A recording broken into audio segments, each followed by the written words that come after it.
Hello everybody. Right, I am so excited about this. So this is my sample deck of my revised vision edition of the Earth Whispers Tarot.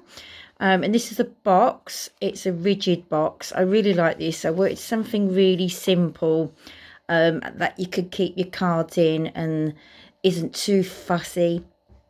It's my little attempt of a poem on the back. So basically it says, The Earth Whispers Tarot by Angela Tubb.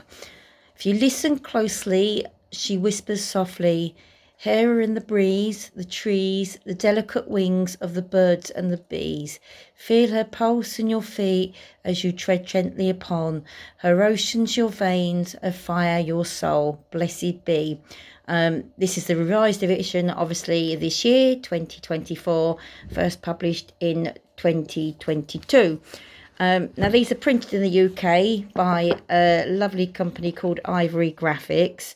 So it does come with a little book, really simple. Now, I do need to do a little bit of work on this because for some reason it's been printed the wrong way round, but you wouldn't normally get a book in your sample deck, so they did it for free, so I'm really glad that they did. It gives me an idea of what it's going to look like. Then the cards themselves are on a wider, more standard cardstock, which is really nice. That's the first one. The backs are different as well. I wanted something that would be a bit more reversible. So I'm going to take us through them. Just compare first off. That's the old deck. As you can see, much the same sort of height, but much wider.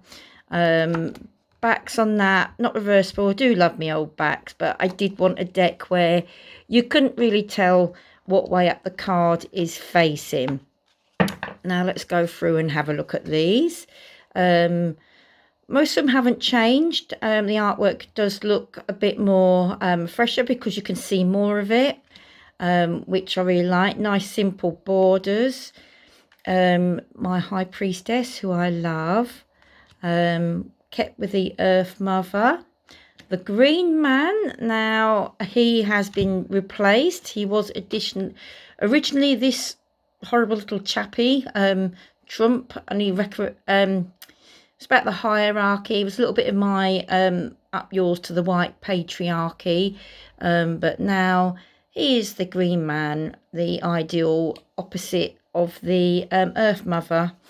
Hierophant, Soul Connection. Now that is my friend John Arwin, who recently lost his dog Pagan. It was an absolute diamond of a dog.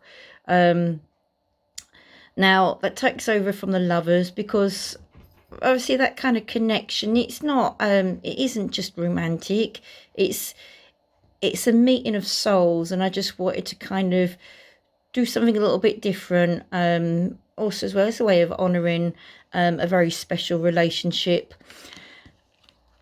Chariot, obviously the same. Strength, the Hermit, who is my favourite. Wheel of Life. Justice, the Hangman, again another different one. Was originally this one. Now I do love the original card, but when you get YouTube videos of people giving trigger warnings, bit of a red light for me, so I decided to get rid of her and stick with the original one, which is a bit more traditional, but has a little bit of hope in it, really. Death, obviously I'd never change that one. Temperance, now this is back to my original design of this card. I did initially have my little friend Sophie as a kind of honour to her, as she died the year that I published this first deck, but I decided to go with this one because I just felt the artwork was a little more fitting, really. The Scapegoat instead of the Shadow Self. Now I don't know, so it's a prettier kind of like imagery, really.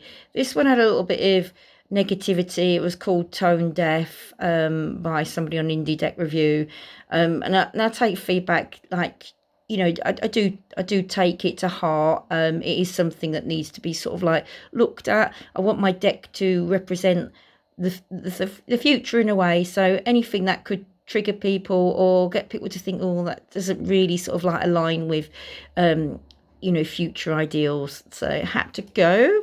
But I do love this this woman. It's a trans woman, and I think quite fitting for today's world, really. The tower, the same. Star, I've brightened her up a little bit. The moon, now this is the new one as well. Now I mean, the old image is kind of a bit spooky, but a lot of people said it was a bit too dark, really. And yeah, in the old cardstock it is a little bit dark, but I thought the moon, somebody gave me the idea of a cat being quite moon energy. Obviously I have the sun, which is a dog, so my old dog Bart, who really was like a little ray of sunshine.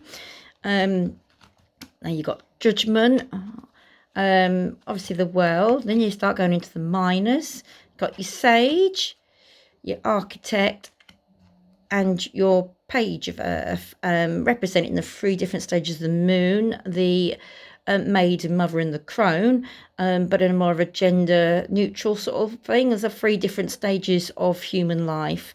And then you've got your 4th card, which is a festival. Then we go into, like, you've either got you've got the ace, which could represent either equinox or a solstice of the season that I feel is fitting for the particular suit. So earth, we're doing pentacles, which is earthy. It's obviously represents you know, like harvest and reaping what you sow and stuff. So I thought that it's quite apt for all you know, your autumn type things. I'll flip through these quickly now because time is running all that. Excuse me, coughing. I've had COVID, which hasn't been much fun, hence why lack of updates and whatnot. 6 of earth, a little bit of an extra brightening up on that one. Go through these. I've changed the 9 of earth to my little mouse, Mouse's Secret Garden. I just thought a little bit sort of kind of cutesy, really, but you know, not too different to the old image, but just a bit nicer, I think, just a bit brighter and more colourful. There is another one in here that is changed, which I think many of you have seen already. Sorry, I've got a dog trying to get on my lap. Let's just flip through these so you can see all the cards. I do love my new backs. I think what I'm going to do with the actual deck is I'm going to make it all black around now. I'm not too sure about the white border. So obviously this is the sample deck, and you know, there will be sort of like, you know, some minor changes. Obviously the book's going to be printed the right way around in the deck that I do finally get when I get published and whatnot. Kickstarter's going well, so hopefully that is very much on the horizon. We're coming up to the other changing cards. This one I brightened up a little bit as well, just added a bit more funk to it. And this one also as well, brightened up, was very dark before. And here she is, the new 9 of heart. Swapped her for the other fairy. This is my Marilyn Monroe painting, a Magical Marilyn. I thought, yeah, she's actually quite apt for a wish card, you know, granting wishes and whatnot. So there we go. And then on to the final suit. I really, really hope everybody likes these. And, you know, we get more sort of like people supporting the Kickstarter and pre-orders and stuff. Because, you know, there's 4 years of work in this deck, and you know, there's a lot of heart and soul and love went into them, and I really just want to share them with the world, really. But there you go. I'd love to hear your thoughts, and I hope you like them. Take care for now and have a lovely day. Bye bye.